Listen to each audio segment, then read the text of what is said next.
Flint Lockwood dreamt of becoming a great scientist.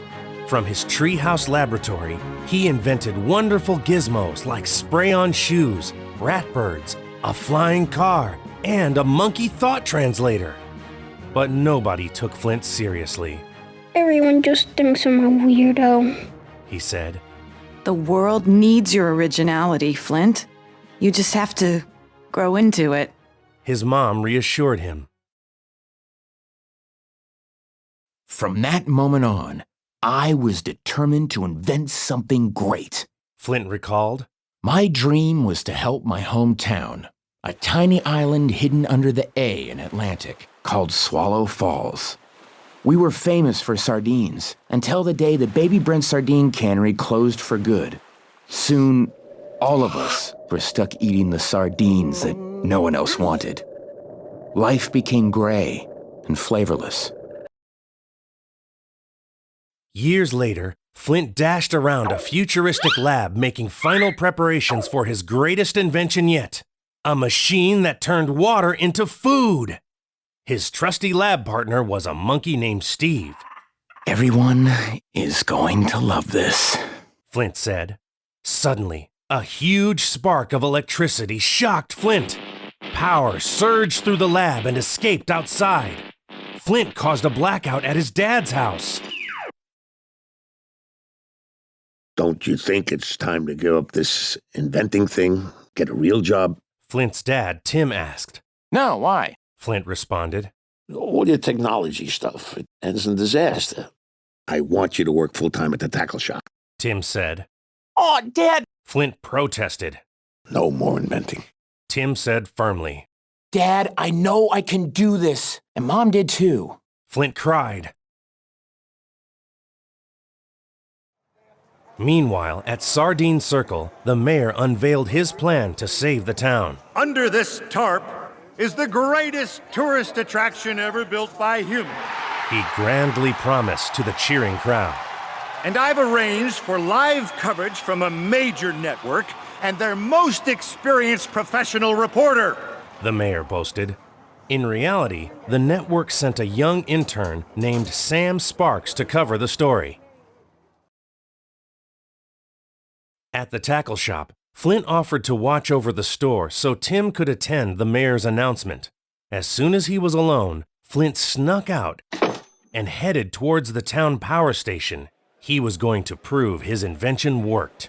Flint maneuvered past the town policeman, Earl, and arrived at a massive electrical tower. He climbed up while carrying a bundle of jumper cables. This is a great idea, he told himself. At Sardine Circle, news reporter Sam Sparks nervously began her first national broadcast. Hello, Sam Sparks, I'm America. She fumbled. Well, let's just go to the mayor. So here it is, the attraction the whole world has been waiting for, Sardine Land! The mayor chortled.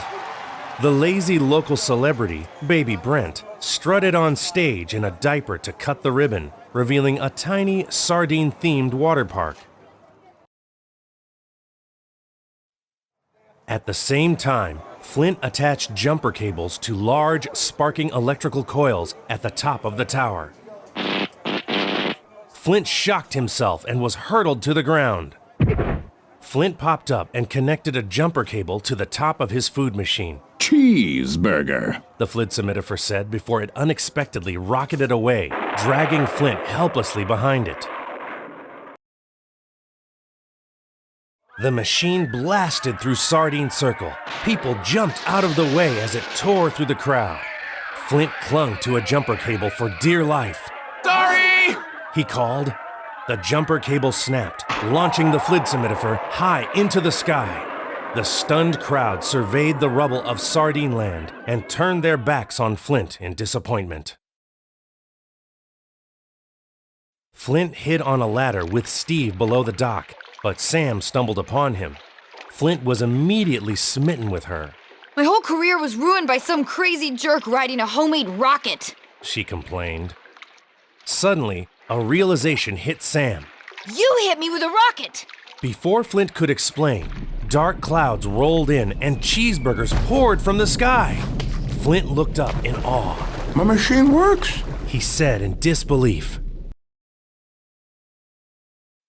Sam raced back to Sardine Circle and found her cameraman, Manny. On live TV, she reported, Okay, everybody, you are not gonna believe this one, but I am standing in the middle of a burger rain. This could be even bigger than Sardine Land. the mayor said excitedly. Sam turned to Flint. Can you make it rain food again? Town cop Earl groaned. Oh, you gotta be kidding! But Sam was determined. Please? She pleaded. Unable to say no to her, Flint agreed. Yes! The whole town was bubbling with excitement as Flint took Sam and Manny back to his lab. Tim was skeptical, however. Dad, just give me one more chance. Flint begged. Tim grumbled. Listen, Cheeseburgers from the sky, that's not natural. He told his son. My invention could save the whole town. Plus, there's a girl here. Flint softly confided. All right. Tim conceded. Thanks, Dad. Flint whooped as he led Sam and Manny into the lab. Flint demonstrated how the flidsimidifer worked and explained that it could generate any food. How about Jell-O? Sam asked. Flint got excited. I love Jell-O too. Oh, and peanut butter, right? Oh, no, I am severely allergic to peanuts. Sam responded. Flint thought quickly and transmitted a breakfast order to the flying flidsimidifer. Gummy bears! Steve said through the monkey thought translator.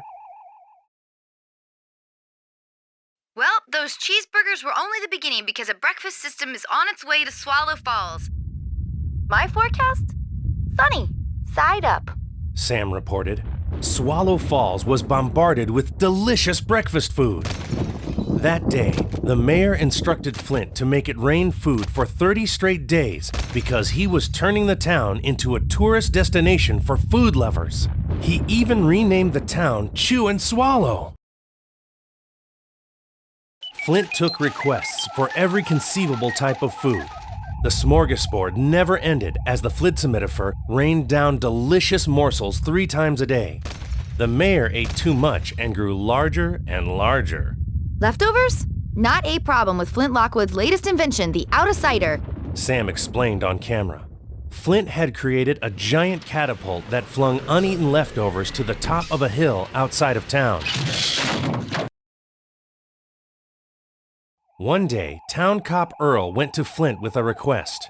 It's my son Cal's birthday tomorrow, and I was just wondering if you could make it rain something special. He asked sheepishly. Well, I'm pretty backed up on requests. Plus, you're always mean to me. Flint replied. As Earl walked away, Flint had a change of heart and decided to treat Earl's son to an ice cream snow day. The next morning, Earl took Cal sledding down a huge scoop of mint.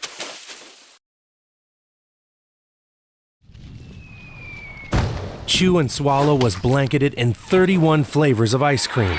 Kids gobbled up as much as they could eat. Then they started snowball fights. Sam reported the ice cream snow to the entire world and invited everyone to board a cruise ship and head to Chew and Swallow. The mayor's plan was working.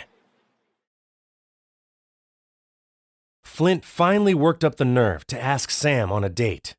He took her to a giant Jell-O mold he built for her in the middle of the night.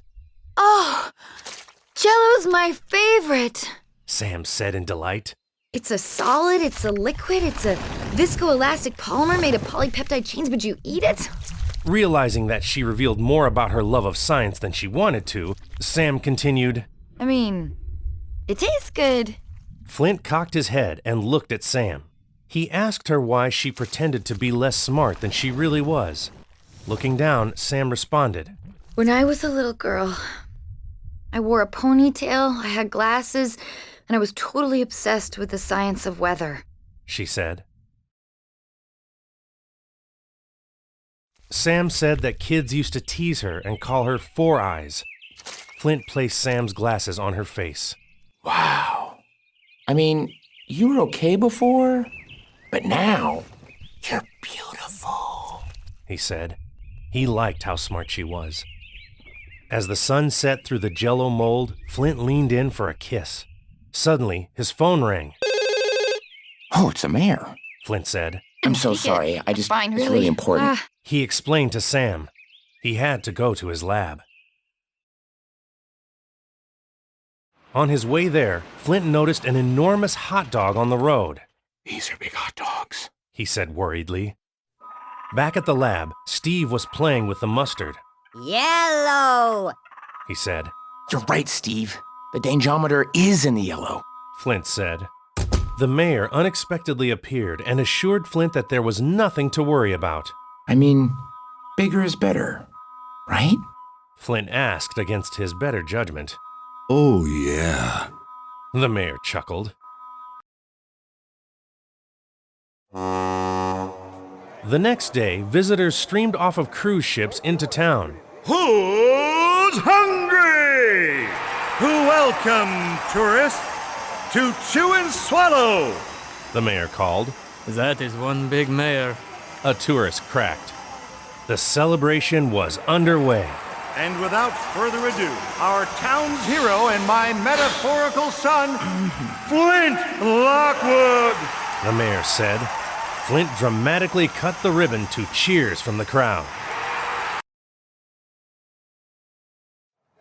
Later, Sam confronted Flint. There's a problem. I think the food's getting bigger. She said. She thought he might need to turn off the flidsimidifer. Flint looked appalled. For the first time in my life, everybody loves something that I've done, he said in defense. danger, danger, danger. Steve cried. Flint's face dropped when he looked up to see a massive spaghetti tornado heading straight for the town. Mamma mia. Flint cried as he dashed back to the lab. Sam was right. Flint rushed inside to find the mayor ordering food at a computer. I've got to stop the machine! Everyone's in danger because of me! Flint said. Oh, it can't be that bad, said the mayor. Flint entered the kill code to shut down the flidsimidifer. But nothing happened. What exactly did you order? Flint asked. A Vegas-style all-you-can-eat buffet? Replied the ever more plump mayor. Flint's dad, Tim, searched for Flint and found him curled up in a trash can. Well, I tried to help everybody, but instead I ruined everything, Flint said despondently. Tim looked at his son and encouraged. Well, when it rains, you put on a coat. Tim handed Flint the lab coat his mom had given him as a boy. Flint took a breath. Come on, Steve. We've got Diem to carpe, he said, filled with new resolve. Then he loaded the flidsimidifer kill code onto a small data drive. Flint drove his flying car into town and apologized to everyone. Then he showed them the small drive. I will fly up into that food storm, plug it into the machine, and shut it down forever, he said. The mayor realized this would ruin his plans and shouted, This is all his fault! Get him! Flint and Steve jumped into the flying car for safety from the crowd. Hey! This mess we're in is all our fault. Earl exclaimed. Flint, Sam, Manny, and Steve piled into the flying car. I'm coming too! Baby Brent said. I've been coasting on my fame since I was a baby. Maybe up there, I'll find out who I really am. They took off towards the menacing food storm. Through a pea soup fog, they could see a giant meatball asteroid that had grown around the flidsimidifer. The meteoroid shot a slice of mushroom pizza from its blowhole. It broke through the window and knocked the data drive out of Flint's hand. Uh-oh! Baby Brent said as the drive fell through the sky. Flint called his dad for help. I just need you to go into my lab, get on my computer, and email a file to my cell phone, Flint told Tim from his cell phone. Tim tried, but instead of the kill code, he sent a funny cat video. He just didn't understand technology. The flying car flipped upside down. Flint and Sam jumped out and into the intake hole that sucked clouds into the meteoroid. For some reason, Baby Brent leapt out too. Flint and Sam landed inside a giant food cavern. They headed towards the flidsimidifer at the center of the meteoroid when a fearful baby Brent stumbled into them accidentally. After gaining their bearings, the group surveyed their surroundings. Sam pinpointed the location of the flidsimidifer. Back at Chew and Swallow, the dam holding the leftovers at the top of the hill was going to burst. Earl led an evacuation using boats made of bread. Everybody head to the docks! He called. The mayor stole the first boat and sailed away. Bon voyage! And bon appetit! He said while chomping on his bread boat. But Earl managed to get everyone safely away in the remaining boats by sailing south, away from the food storm. Chew and Swallow wasn't the only place being plagued by food storms. All across the globe, torrential food rained down on unsuspecting cities. In Paris, a colossal sandwich fell onto the Eiffel Tower. The flidsimidifer had to be stopped. On the meteoroid, huge roasted chickens ominously surrounded the group. I don't know, I think they're kind of cute, Brent said. Suddenly, a chicken swallowed Brent in one big gulp. Terrified, Flint and Sam started to run away when Brent popped his head out of the chicken and wore it like a costume. I'm not Baby Brent anymore. I'm Chicken Brent! Baby Brent declared triumphantly. Brent held off the other chickens while Flint and Sam escaped. They came upon a ravine with razor-sharp stalactites. That's peanut brittle. Sam realized she was allergic to peanuts. Using a licorice rope, Sam lowered Flint into the hole. Steam swept up through the cavern. Sam lost her grip and cut her arm, which immediately started to swell. Flint told Brent to take Sam back to the flying car and get her medicine. Sam didn't want to leave Flint behind. Look, I like you, okay? She confessed. Like as a friend? Flint asked. No, like you like to. Sam replied. Goodbye, Sam. Flint said as he bit the licorice rope and fell into the darkness below. Brent scooped up Sam and ran back to the blowhole. They jumped out and landed with a thud on the flying car.